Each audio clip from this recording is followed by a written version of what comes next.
नमस्कार, 99 न्यूज के इस खास रिपोर्ट में आपका स्वागत है और इस वक्त आपके साथ मैं हूं दीपाली श्री। धनबाद अंचल के आमाघाटा मौजा की मोची बस्ती में वासगीत पर्चा के आधार पर सरकारी जमीन के निजी होने का दावा जांच में फर्जी निकला है। यहां 50 डिसमिल जमीन का गलत हुक्मनामा बनाकर 21.04 एकड़ सरकारी जमीन की कई बार खरीद बिक्री व दाखिल खारिज यानी म्यूटेशन किया गया है। कई बार कुछ म्यूटेशन रद्द भी हुए हैं, जिसको कामांझी व कोका मोची से कोयला कारोबारी कुंभनाथ सिंह, बिल्डर अनिल सिंह, पप्पू सिंह सहित कई लोगों ने जमीन खरीदी, उसके दस्तावेज फर्जी पाए गए हैं। जालसाजों ने एक ही कलम से एसडीएम, सीओ बनकर हस्ताक्षर भी कर दिए हैं और सरकारी जमीन को रैयती बताकर अरबों रुपए की जमीन का खरीद फरोख्त किया गया है। क्या है पूरा मामला, बताएंगे हम अपने इस खास रिपोर्ट में।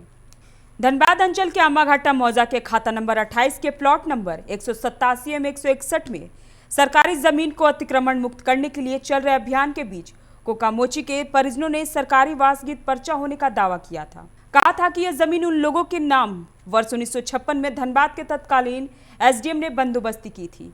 इसी बंदोबस्ती के आधार पर यहां कई बार जमीन की खरीद बिक्री हुई। जांच टीम ने पाया कि वासगीत पर्चा के संबंध में धनबाद अंचल कार्यालय में उपलब्ध दस्तावेज के अनुसार इसकी जमाबंदी आह्लाद महतो के नाम पर दर्ज है। लगान रसीद संख्या 3103-083 दिनांक 5 सितंबर 2003 के जरिए 1.17 डिसमिल जमीन की लगान वसूली आह्लाद महतो से हुई है। जमाबंदी संख्या 120 की उपलब्ध प्रति के अनुसार कोकामोची के नाम जमाबंदी संख्या 120 में प्लॉट नंबर 161 रकबा 1.50 तथा प्लॉट नंबर 187 में 2.20 डिसमिल जमीन का इंदराज खाता नंबर 28 के लिए अनुमंडल पदाधिकारी धनबाद के आदेश पर 13 जनवरी 1989 के लगान लिए जाने की बात कही गई है, जबकि उपलब्ध जमाबंदी पंजी में वर्ष 1958 से 1959 में ही लगान वसूली का वितरण अंकित है। वर्ष 1958, 1959 एवं वर्ष 1989 में एक ही हस्ताक्षर दिख रहा है, जो कि संभव नहीं है। इसमें धनबाद अंचल अधिकारी के रूप में हस्ताक्षर भी एक ही व्यक्ति द्वारा किया गया।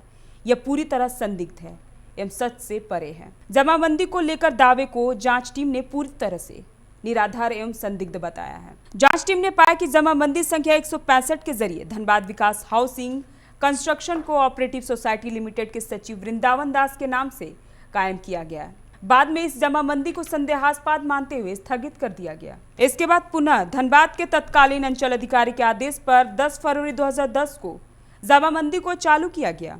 इसके बाद इस भूखंड का कई बार दाखिल खारिज भी हुआ है। जांच टीम ने पाया कि प्लॉट नंबर 187 में 50 डिसमिल तथा 184 में 1.90 एकड़ तथा प्लॉट नंबर 138 में 2.28 एकड़ सरकारी जमीन को गलत तथ्यों के आधार पर खरीद बिक्री की गई है। यह जमीन पूरी तरह सरकारी है, लेकिन इसे रैयती बता दिया गया है। वर्ष 1930 में न्यायालय के एक आदेश को आधार बनाकर इस कांड को अंजाम दिया गया। कुछ भूखंडों की खरीद बिक्री में झरिया राजा के हुक्मनामा को आधार भी बनाया गया। कुछ भूखंडों की खरीद बिक्री में झरिया राजा के हुक्मनामा को भी आधार बनाया गया। जिन जमीन की पहचान सरकारी भूखंड के रूप में हुई है, उसकी सरकारी दर आज 61 करोड़ रुपए से अधिक है।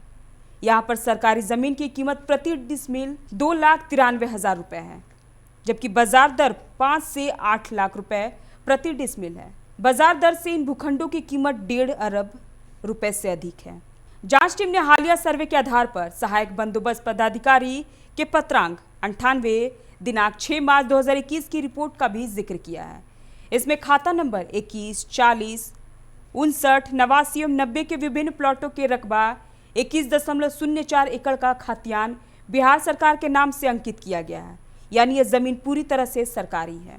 आमाघाटा मौजा की जमाबंदी पंजी की पृष्ठ संख्या 28 में गैराबाद खास के 13.08 एकड़ जमीन को क्रॉस किया हुआ है। जांच के दौरान जमाबंदी संख्या 35 में आह्लाद महतो के नाम से 27 बीघा 14 कट्ठा जमीन बिना किसी खाता नंबर एवं प्लॉट नंबर के अंकित किए जाने तथा बाद में जमाबंदी स्थगित किए जाने का भी पता चला है। धनबाद अंचल के आमाघाटा मौजा के प्लॉट नंबर 187 पर चिन्हित सरकारी भूखंडों को अतिक्रमण मुक्त करने के लिए मंगलवार को माइक से मुनादी कराई गई।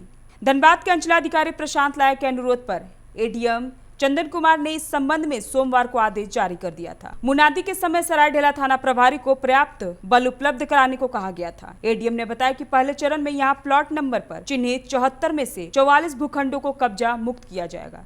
इन 44 भूखंडों की कोई जमाबंदी या बंदोबस्ती नहीं है। शेष बचे 30 भूखंडों जिनकी जमाबंदी कायम है, उनके खिलाफ अतिक्रमणवाद शुरू किया गया है। इस मामले में कानूनी कार्रवाई पूरी होने के बाद कब्जा मुक्ति का अभियान चलेगा। 99 न्यूज के लिए ब्यूरो रिपोर्ट। अभी के इस खास रिपोर्ट में बस इतना ही। तमाम खबरों के लिए बने रहे 99 न्यूज के साथ। नमस्कार।